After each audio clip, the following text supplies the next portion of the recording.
आज हामी रातो मच्छिन्द्रनाथको इतिहास, यसको रोचक र यसको महत्त्वको विषयमा केही चर्चा गर्न गइरहेको छौँ। रातो मच्छिन्द्रनाथको जात्रा नेपालको सबैभन्दा लामो जात्रा मात्र होइन, यो करिब 1300 वर्षभन्दा पुरानो इतिहास बोकेको परम्परा हो। इतिहास अनुसार लिच्छवी कालका राजा नरेन्द्रदेवको पालामा काठमाडौँ उपत्यकामा 12 वर्षसम्म ठूलो अनिकाल लाग्यो।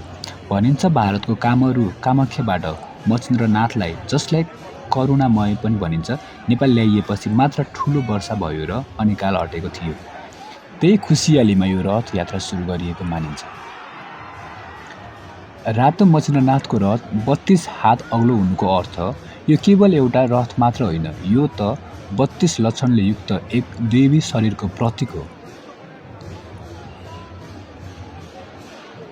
मानव शरीर र 32 लक्षण हिन्दू र बौद्ध दर्शन अनुसार बुद्ध वा महापुरुषहरूमा 32 लक्षण हुन्छन्। यो रथलाई पनि एक पूर्ण पुरुष वा जीवित देवताको स्वरूप मानिन्छ। त्यसैले यसको उचाइ भुइँदेखि गजुरसम्म 32 हात बनाइन्छ।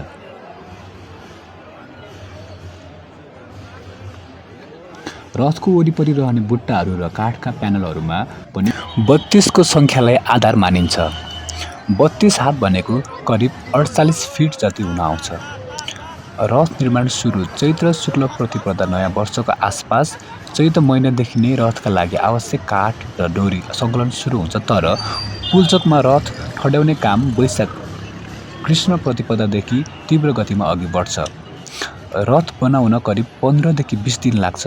वैशाख शुक्ल प्रतिपदाको आसपासमा रथ पूर्ण रूपमा तयार भइसक्छ।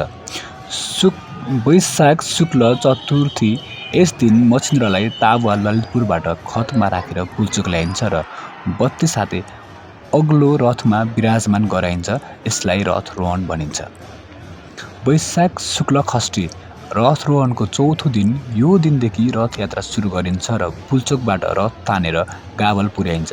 यही दिनदेखि विधिवत रूपमा रथ यात्रा सुरु हुन्छ, जुन ललितपुरका विभिन्न टोलहरू गाभाहाल, सुन्धारा, लगनखेल हुँदै जावलाखेलसम्म पुग्छ। समारोह अथवा भोटो देखाउने जात्रा, यसको कुनै निश्चित तिथि हुँदैन। रथ लगनखेलबाट तानेर जावलाखेल पुगेको चौथो दिनमा भोटो देखाउने जात्रा मनाइन्छ।